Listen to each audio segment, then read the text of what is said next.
Get ready for your daily dose of marketing strategies and tactics from entrepreneurs with the guile and experience to help you find success in any marketing capacity. You're listening to Marketing School with your instructors, Neil Patel and Eric Su. Welcome to another episode of Marketing School. I'm Eric Su. And I'm Neil Patel. And today we are going to talk about how to be top of mind. So this actually came up because a friend of mine, his name is John Hall, runs a company called Influence & Co. His book just came out and it's called Top of Mind. So I thought it'd be interesting to talk about this because a lot of what, the content that we're creating and, the content that Neil's creating, all the videos he's doing, all the blog posts, things like that, the speaking, it kind of makes him top of mind, right? So I guess, Neil, you can talk about your experience with it and then we can talk about kind of the benefits around it as well and what you're seeing. Sure. In marketing, I believe in the rule of 7. Someone sees you 7 times, they're much more likely to convert. Now, it's hard to be the best at everything, but if you do a good enough job, like you get 80% there and you do it in quantity, I found that it's much more effective than if you do things, like you do it exceptionally well, you're at 100% and you do it in less quantity. Everyone has a different playbook.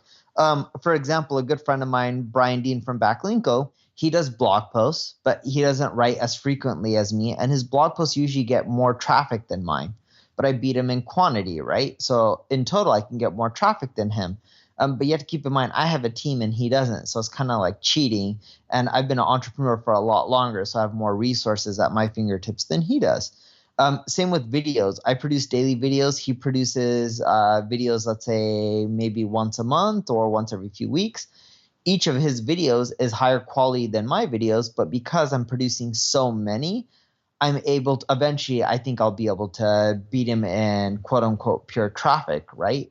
And that allows me to stay top of mind, and that allows me to get sheer volume and try to be an industry leader. But there's different strategies and approaches. If you don't have a big team, the best way to be top of mind is copying what Brian Dean from Backlinko is doing, in which don't produce a ton of stuff, but when you do produce it, make sure it's the best quality out there.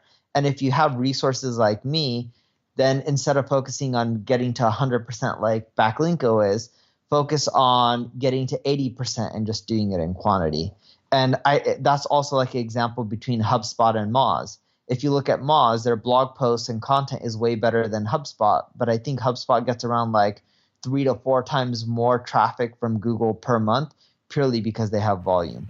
The benefit behind this, it's cool to see that, people say, Neil, I see your stuff all the time, or Eric, I see your stuff everywhere, right? And we actually get, I was showing Neil some texts. I got a screenshot from somebody that came from Barcelona with a screenshot of, our podcast. And then somebody else was like, well, I was walking into a friend's car, like CEO of this company, and, he's listening to Marketing School as I walked in, right? So that's being top of mind, like you're everywhere. But the benefit behind it is that basically, if people are, who are they going to think of first when it comes to marketing, right? Or like same thing with SEO, right? Usually people are going to say Brian Dean, he's in there, right? Because Brian Dean does really good work. His content's really good. Now, when you think about marketing, it's like, well, I listen to the Marketing School podcast all the time. Well, maybe it makes sense to work with Neil. Like maybe I have a tool that I want Neil to invest in, or maybe, the Marketing School podcast to take a look at, right? We're going to be top of mind. And then if you're just appearing in all these different things and it's relevant, then it helps at the end of the day. So whether it's, speaking, whether it's videos, whether it's blog posts, whether it's podcasts, whatever it is exactly, if you really want to be kind of, ahead of the pack, it helps to be top of mind. Yeah, and to be top of mind, you just have to do stuff consistently for a long period of time. I'm talking about not 4, 5, or 6 months, year plus, and you have to do it in quantity. So doing those 2 things will help you stay top of mind, and you can't just rely on one channel. Every company or person that I know who's top of mind is leveraging multiple channels, from blogging to podcasting to videos. You don't have to do all of them, but some of them. Could even be guest posting or speaking at conferences. You pick what they are, but just make sure you're doing it consistently, you're leveraging multiple channels, and you're doing it for over a year. Great. So that's it for today's episode. Go try and be top of mind, and we'll see you tomorrow. This session of Marketing School has come to a close. Be sure to subscribe for more daily marketing strategies and tactics to help you find the success you've always dreamed of. And don't forget to rate and review so we can continue to bring you the best daily content possible. We'll see you in class tomorrow, right here on Marketing School.